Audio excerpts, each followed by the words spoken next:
Michigan Football Report. We are back, folks. Give the show some support. Go ahead and like it. Every like counts at this point because I am fighting for studio time left and right. So the more likes, the more shows we can do in the future. Producers gave me a goal, 400, if we want to keep this show rolling. I've got some big time information about the future of the Michigan football program and what the 2020 season might look like coming up right now.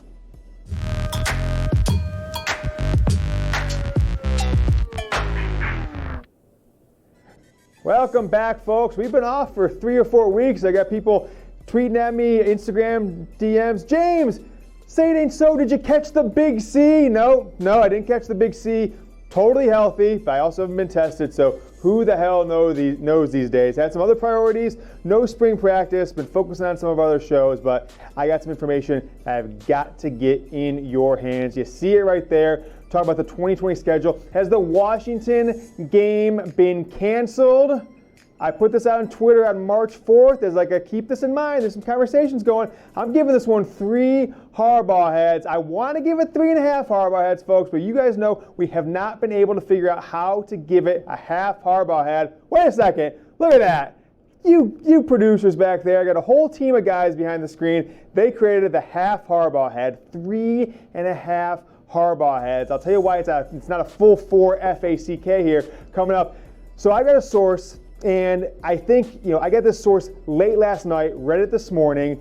In the last couple hours, there are other sources, other companies putting this out there, so I'm not trying to steal anybody else's thunder. They beat me to the publishing aspect of it. But check my Twitter. Who's the guy who put it out March 4th? Who's the guy that was tweeting about today and doing exactly what I think is going to happen is Webster, one of these guys, is going to take credit like they had the story the whole time. Michigan will not travel to Washington. That the city of Seattle, right where the University of Washington football Huskies play, that is a hot zone for the Big C. Now, there is a small chance that if things shake out in a good way for the country over the next 30 days, if we come to the middle or late parts of April and Michigan thinks they understand what the schedule will look like this year, whether we're going to play a full 2020 season, whether or not they're going to be able to report to fall camp on time in April or around August 1st, there is still a chance, which is why this cancellation hasn't been announced, and I don't think it'll be officially announced for several months, no matter what happens, but small chance they could seek to play the game outside of Seattle, most likely a neutral location, potentially, which would more than likely cancel the trip to Washington to make back to Michigan next year. Maybe they just do a one-off in a city like Dallas, Texas, maybe Chicago, somewhere like that, if they felt that the health of the people in attendance, the health of the players could happen, and if things clear up in the next few weeks so we can get guaranteed into fall camp by August 1st or maybe earlier, because spring practice, folks, not happening. There will not be a Michigan football spring practice. There will be no NCAA teams practicing in spring, so if there's any makeup for that, it's going to be this coming fall with potentially an extended fall camp. I want to ask you guys, before we get more into the story, to give me a go blue in comments. We're in this thing together, all right? I'm asking you some things today. I want to make sure that while everybody else is huddled up at all the other sources out there are turning their content down, doing less, we want to do more for you guys. So type go blue in comments. We're going to fight the Big C together. You guys know I'm talking about the Big C, the old little cocktail you get from south of the border that's also got a V attached to it at this point that we're all worried about. They don't let us say us on YouTube, so go ahead, give me a go blue in the comments. Let's fight the Big C together. Michigan's non-conference schedule this year. All right. I've been critical of Michigan's scheduling under Jim Harbaugh. This is year 6 for Harbaugh. It'll be the 4th time they've played a big-time program, a historical top 20 program, away from home. You've got a road game against Utah. Maybe they're not top 20 historically, but they've certainly been top 20 or 25 in the past 10-plus years. Then you've got 2017. You've got a neutral site game against Florida. 2018, Notre Dame on the road, and then 2020 on the road against Washington. It doesn't make any sense to me because certainly Jim Harbaugh's not winning, all those games. You got so far you're 1-2 in those games. Only win coming at the neutral site game against Florida. So this could have been a loss to Washington. Don't think the game's happening, but the story that I think is more potentially impactful, we'll get to here in a second, is whether or not this entire out-of-conference schedule could not be played no matter what happens with the football. So let's take a look at Michigan's remainder of their schedule after this non-conference. You'll see in a second why this non-conference is so important. All those games in September. You got Wisconsin, Penn State, Michigan State. What a tough sled to start the Big Ten. I mean, 4 of your first 6 games are against big boy programs. It is not an easy schedule coming from Michigan to start this year. Then it gets a little easier. Minnesota, they'll be a really good team this year. They had an 11-win season. Purdue, Maryland, I think those should be wins no matter what. Rutgers, Indiana, been a tough one for Harbaugh, but Michigan really took it to Indiana in 2019. And then the annual loss to Ohio State on November 28th. So that's the schedule as it stands now. I want to ask you guys to answer this question. We're getting the community back here, okay? You've missed me, I've missed you. We're back. We're bro hugging it out here. Let's get the conversation going. I'll jump down in the comments, answer it below. Will Michigan play its 2020 non-conference games? Yes or no? Just give me a yes or no. Anytime anyone's typing yes or no, it's answering this question. Will Michigan play those 3 September non-conference games in the 2020 season? I want to go hear what you guys think as we sit here on March 20th. If you're sitting at home, which you probably are, you want to get hooked up with some awesome Michigan gear to keep you warm if it's still cold where you're at. Get ready for a potential football season. Take a look at this hoodie, chatsports.com/mhoodie. This thing is 30% off, normally $60. It's like $41.59 or something like that. 30% off. Go and get this bad boy. It's not these cheap knockoffs. It is the Nike version, big time block M. This thing looks awesome. All kinds of Michigan gear on sale. Chatsports.com/blue. Chatsports.com/blue. You get that, you drop on the sale page. All kinds of Nike, Jordan, other brands. Big time sales up to 50% off going on right now. Next rumor up. And this one is just, it's intriguing because it's going to involve a lot of coordination. A lot of things are going to have to be changed. Could the Big Ten be playing a conference-only schedule in 2020, 9-game schedule? I'm giving this one 2 Harbaugh heads. I don't have any information on it, but my source on number 1 has alluded to the reason Washington would be played. It wouldn't just be the fear of going to Seattle, fear of going to the West Coast and catching the Big C or any of that. It would be that the Big Ten wants to have flexibility well in advance, that they know spring practice is not going to happen. And I think if the Big Ten does this, I think the entire NCAA ends up doing this. You have to, or you just can't have a championship level sport where one conference is playing 9 games, some are playing 12, 13, 14 with their conference championship game. So if the majority of the Big Ten teams, obviously teams around the country, decided to cancel games in September, that would likely signal a target of October 3rd, Saturday, October 3rd, which would be the 5th Saturday of the football season. Things get kicked off Saturday-wise, September 5th, although there are a few games prior to that, right?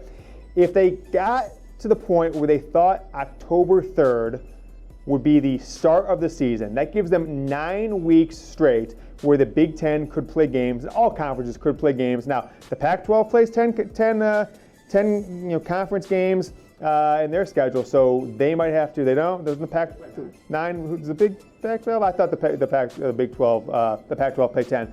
Incorrect information. Got the producer in my ear saying, "Yoder, shut up! You're giving crazy information." So, playing 9 games. The SEC only plays 8 though. So, would they have to make up a game? Would they add a conference game potentially? I think that could be in the cards since they've got 14 teams.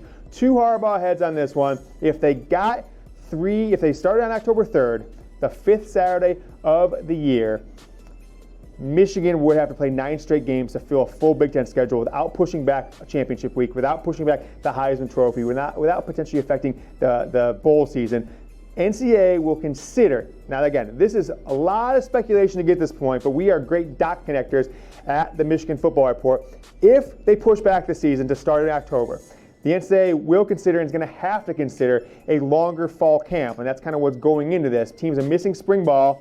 A team like Michigan breaking in a new quarterback, breaking in a lot of new players all over across the offense, you're going to have to give them longer times, or a team like Ohio State, a longer fall camp to make up for spring, or a team like Ohio State returning a big-time quarterback, a team like Clemson. They will have such an advantage over teams that are breaking in new coaches, new coordinators, new quarterbacks. And so a typical 28-day or 30-day fall camp could turn into 45, 60 days. I'm not actually sure what they would do, and that's why this is being considered so far in advance, because what it's going to take to get players on the field, get them trained, get them on the field and ready to compete and have hopefully a full football season in 2020. So those are the Big Ten games in the month, or certainly the Big Ten games in the month of September. September 4th, you got Indiana, Wisconsin, first week of the year. It's a Friday night. You've already got some Big Ten matchups. Then Northwestern and Michigan State the next day, a Big Ten game to open up the season. I don't really know why they do this, but it is what it is. Purdue, Nebraska, they open up the season as well. Then the next week, no Big Ten games. September 18th, which I also think that's a Friday as well. Iowa at Minnesota, and that's the first 3 weeks of the year. Then you get the fourth weekend of the fall. 3 Big Ten games to show you: Northwestern at Penn State, Rutgers at Ohio State, and then Wisconsin comes down to play Michigan. Michigan trying to get a little bit of revenge for that blowout loss last year. So those are the games that are likely in jeopardy if an October 3rd start target date of the season is what ends up happening. Now, people are saying, this is 6 months away. This is 5 months away. You're crazy. That can't happen. And I agree with you. There's a lot of overreaction going on, but people's health and people's lives are at risk. You see the postseason calendar for college football this year. If you want to get the game started by September 1st, September 5th, whenever it is, how do you do that if you don't know if you're going to be able to practice or train in April, in May? Then teams are saying, well, we didn't get a chance to have spring ball. We're at a disadvantage. Then you get guys in the field by August. The teams that didn't have spring together, that couldn't train together all summer, if these bans from being in public spaces last weeks and potentially months out, there's no way you're going to be able to get guys in the football field by August 1st. So this is why this planning is going in. This is why these rumors are trickling out. And this is why we are bringing you this information. If they don't get in the field by October 3rd, you could end up with a pushback of all the college football postseason stuff: conference championship games, bowl season, Heisman Trophy, and the college football playoff, which would be a tough one because those dates are planned well in advance. But I'm sure they make it happen. I don't think anybody wants to see a scenario where we get into mid to late October and it's like, well, we're not going to play college football this year. I don't think anybody was willing to give up the billion-dollar business that college football is. Let's get through the Big C together. I'm not saying what it is. We all know what it is. Okay, it's the thing affecting everyone's life. Subscribe on YouTube. I want to show the big wigs here at Chat Sports that there is a thirst for Michigan football because they're going to put all the resources in the NFL. Hit subscribe if you haven't. If you haven't watched the show, we are an entertainment program on Michigan football. We are bringing you all the latest news and rumors, and we're the most sourced, well-sourced show probably of all time when it comes to Michigan football. If you didn't see this awesome Michigan football Nike hoodie on sale, we're around $40, 30% off. Go get it. Chatsports.com/mhoodie. Chatsports.com/mhoodie. One more story for you. And this is where Michigan just continues to drop the ball as an athletic department, as a program. I'm not even going to get into the recruiting. That's up for our next show. You guys are going to hear quite a bit on my thoughts on recruiting the next show. But when everyone else is trying to put in plans to help the common man out with their financial woes during this time, Michigan is still forcing season tickets to be due publicly as early as 19 days from now, right? Or I guess it's 21 days from now, 31 days in the month of March. April 10th is when the season tickets are due. Michigan already took big-time boosters like the Yoder family, already had to put down our stacks of money to keep our season tickets by January 30th. There's been no discussions. There's been no inkling or communication that that's going to be refunded if there's any games. So they're already kind of, struggling in that perspective. But if you go in, if you're a season ticket holder, go do this. Go confirm this. Make sure you don't think I'm making up crazy things. This is what you are greeted by if you log in as a season ticket holder to Michigan's football portal. It says, your season football ticket renewals are due by April 10th. And so if you haven't done it before, you get the option, if you continue to donate by January 30th, to keep your tickets or potentially improve, right? Okay, cool. So you saw the date, you apply, and the second you apply, you gotta pay for them, right? You gotta pay for them. There's no applying and then getting approved and paying down later. So that says April 10th. So I thought that was a little bit crazy, so I wanted more information. What would happen if the season's canceled? What would happen if some things happen? We've got the recording. We called in, got the greeting. I want to play it for you guys. Producer says ready for it right now. Thank you for calling the University of Michigan Athletic Ticket Office. Football season ticket renewals have an extended due date of May 8th. Due to the coronavirus outbreak, our office is closed to the public until further notice. Okay, so the offices are closed. Get that. But you heard the voicemail. You call in the number to get information, and our representatives talk to them, and they confirmed what they said in the voicemail is accurate. So it actually is May 8th. If you're a season ticket holder, take a sigh of relief. You don't have to pay several $1,000s if you've got good seats or if you've got more than two here at 21 days. But I just don't understand why these things keep falling through the cracks at the University of Michigan. Just attention to detail is lacking, okay? I'm seeing all over the internet, people on Twitter, there's Michigan Facebook groups, people are freaking out like, what? I'm getting laid off. I don't know what the certainty of my job is, and Michigan still wants my money in 3 weeks. Why don't they push this back a couple months? Why don't they give people a break? And fair enough, right? I think that's a pretty fair request, and Michigan seems to be doing that, May 8th. But communicate it to people. It would literally take a one-line email. Attention season ticket holders. Do not worry. We're not expecting your money on April 10th. We have pushed back for now to May 8th till season ticket payments are due. If things change and economic situations are worsened, that could be pushed back. We're here to help you. It's as simple as that. Change the date on the website, which you can do. It doesn't take a software engineer. You go in and you literally change from April 10th to May 8th. It's these simple things in life Michigan can do to communicate to you, to me. That's why I exist. That's why you're watching, because we are bringing you the most up-to-date information on Michigan football. Are you a season ticket holder, though? Do you spend money? Are you expecting to pay on April 10th? Did you pay a bunch of cash in January 30th? Type Y for yes. Type N for no. I want to know how many of you guys are season ticket holders. How many of you think you got to put down big-time bucks in this economic and health situation that we are in with the big C around the country? Type Y for yes. Type N for no. I think I forgot. I didn't forget, okay? We got to beat Ohio State again. Recruiting is struggling right now. We're going to have a recruiting bonanza show coming up. I'm going to get a lot of thoughts on that. But Michigan's got to, you're taking the time right now. People are at home. People aren't going out to bars, restaurants. I hope Jim Harbaugh is sitting in his basement for 23 hours a day watching film, whatever he has to do to beat Ohio State again, because that's what I'm doing, okay? All my time off, I'm just watching film. I'm sending Josh Gaddis game plans, whatever I can do to help beat Ohio State again. Bosa is the hashtag. Use it on social media. Use it all over your life. That is our show for today, folks. Make sure to subscribe. Make sure to like the video. You hit this big button here for subscribe. Just hit it with your mouse. Press it with your finger if you're watching on your phone. And if you haven't yet, I got some of our Michigan football videos from last month, our offensive depth chart, Michigan football schedule analysis right here. So go watch those. Go Blue.